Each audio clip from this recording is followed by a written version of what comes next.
پھر دن ہوا پرانی رات کا، کرے سو شکر ہم خدا کی ذات کا، خدا کی ذات کا نیا پھر دن ہوا۔ آج کی آیت، اور وہ سب روح القدس سے بھر گئے اور غیر زبانیں بولنے لگے جس طرح روح نے انہیں بولنے کی طاقت بخشی۔ اعمال 2 باب 4 آیت۔ عزیزو، چیل ایک ایسا شکاری پرندہ ہے جو اکثر مرغی کے چوزوں کا شکار کرتا ہے۔ پیارے پیارے چوزے خوشی اور آزادی سے ادھر ادھر گھوم پھر رہے ہوتے ہیں، مگر چیل اپنی خونخوار نظریں جمائے ہواؤں میں چکر لگا رہا ہوتا ہے۔ وہ اسی گھات میں ہوتا ہے کہ مناسب موقع ہاتھ لگے تو وہ کسی چوزے کو اپنے خوفناک پنجے میں جکڑے اور کسی پرسکون جگہ پر ضیافت اڑائے، مگر چوزوں کی ماں چیل کے خطرے سے لا علم نہیں ہوتی۔ اس کا دھیان شکاری پر بھی ہوتا ہے اور نگاہ اپنے چوزوں پر بھی۔ جیسے ہی وہ خطرے کو قریب سے دیکھتی ہے، ایک خاص قسم کی آواز نکال کر اپنے چوزوں کو بلاتی ہے۔ بچے اس آواز کے مطلب کو سمجھ کر جھٹ سے بھاگ کر مرغی کے پروں کے نیچے جمع ہو جاتے ہیں۔ اب وہ وہاں محفوظ اور ماں تسلی میں ہوتی ہے۔ ذرا دیکھیے، یہ ہے اپنائیت اور چاہت کی انوکھی مثال۔ عزیزو، یسوع نے اپنے زمینی دور میں جن لوگوں کو اپنے ساتھ آنے کی دعوت دی، وہ مختلف گھرانوں اور ماحول سے تعلق رکھتے تھے۔ فرق فرق کردار اور مزاج کے لوگوں کو انہوں نے تعلیم اور تربیت دی، اور اب وہ مسیح کی رفاقت اور قربت کے زیر اثر عام ماہی گیروں سے اس کے خاص شاگرد بن گئے، جنہیں یسوع بطور باپ اپنی شفقت کے سایہ میں محفوظ اور اپنی قربت میں رکھنا چاہتے تھے۔ انہیں اس بات کا بھی بخوبی اندازہ تھا کہ ان کے جانے کے بعد وہ خود کو تنہا اور بے یار و مددگار محسوس کریں گے۔ اس لیے انہوں نے ان سے وعدہ کیا اور کہا کہ دیکھو، میں دنیا کے آخر تک ہمیشہ تمہارے ساتھ ہوں۔ اگرچہ وہ اس وقت یسوع کے اس وعدے کو سمجھ نہ پائے، پر اپنے آسمان پر اٹھائے جانے سے پہلے انہوں نے ہدایت کی اور کہا کہ تم یروشلم میں ہی رہنا جب تک تمہیں قوت کا لباس نہ ملے۔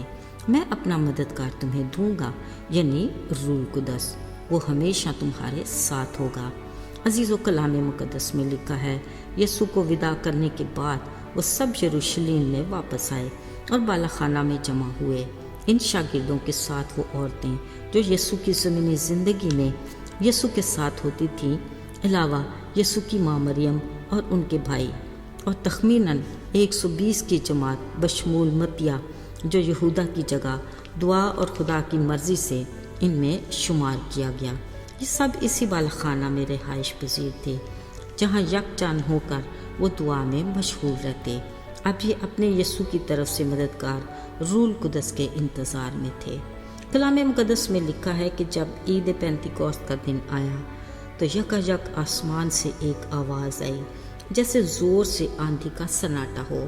اس سے سارا وہ گھر جہاں وہ جمع تھے گونج گیا، اور انہیں آگ کے شعلہ کسی پھٹتی زبانیں دکھائی دیں، اور ان میں ہر ایک پر آ کر ٹھہر گئیں، اور وہ سب روح القدس سے بھر گئے اور غیر زبانیں بولنے لگے، جس طرح روح القدس نے انہیں بولنے کی طاقت بخشی۔ عزیز و کلام مقدس کے مطابق یہ آوازیں اس قدر زوردار تھیں کہ وہاں رہنے والے خدا ترس یہودیوں کے ساتھ اور بہت سے لوگ بھی جمع ہو گئے، جو مختلف زبانیں بولنے والے فرق فرق جگہوں سے تھے، مگر وہ سب شاگردوں کی زبان سے خدا کے بڑے کاموں کا بیان اپنی اپنی زبان میں سمجھ رہے تھے۔ بلا شبہ یہ عجیب صورتحال تھی۔ کچھ تو ٹھٹھا بھی اڑانے لگے کہ یہ تو لگتا ہے تازہ مے کے نشے میں ہے، مگر عزیزو، خدا کا کلام اس بارے میں کہتا ہے کہ فریب نہ کھاؤ، خدا ٹھٹھوں میں نہیں اڑایا جاتا۔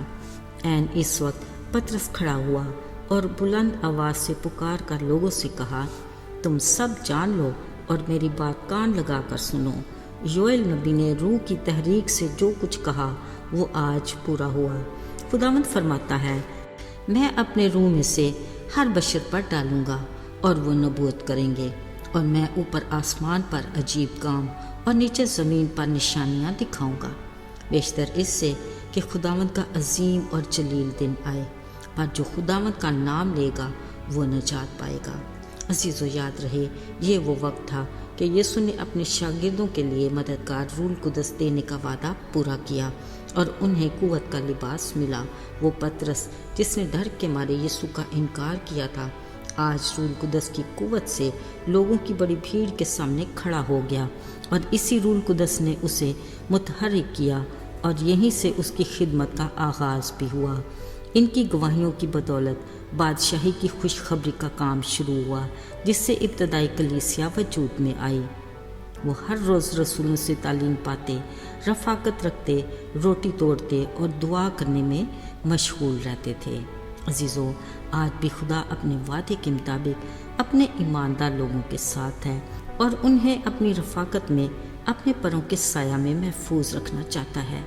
لیکن اس نے مددگار روح القدس ہمیں اس وقت عطا کیا جب ہم نے اپنے گناہوں کا اقرار کیا اور اس کے کفارے پر یقین کر کے اپنی پرانی انسانیت کو اتار پھینکا۔ شکر خدا کا، اس نے ہمیں چن لیا اور اپنا روح ہم میں بسایا۔ یاد رہے، ہمارا بدن زندہ خدا کا مقدس ہے اور اس کا روح ہم میں بسا ہوا ہے۔ بطور مسیحی ہمارا فرض ہے کہ ہم اپنے اخلاق اور کردار میں اس کی خوبیوں کو ظاہر کریں تاکہ ہمارے نیک کاموں سے اس کے نام کو جلال ملے۔ آئیے دعا کریں۔ پیارے آسمانی باپ، تو کس قدر عظیم ہے، تیرے شکر گزار ہیں کہ تو نے ہم نکموں اور کمزوروں کو چن لیا۔ توفیق عطا کر کہ ہم میں روح کا پھل بکثرت پیدا ہو تاکہ تیرے نام کی گواہی ہو۔ یسوع کے نام میں آمین۔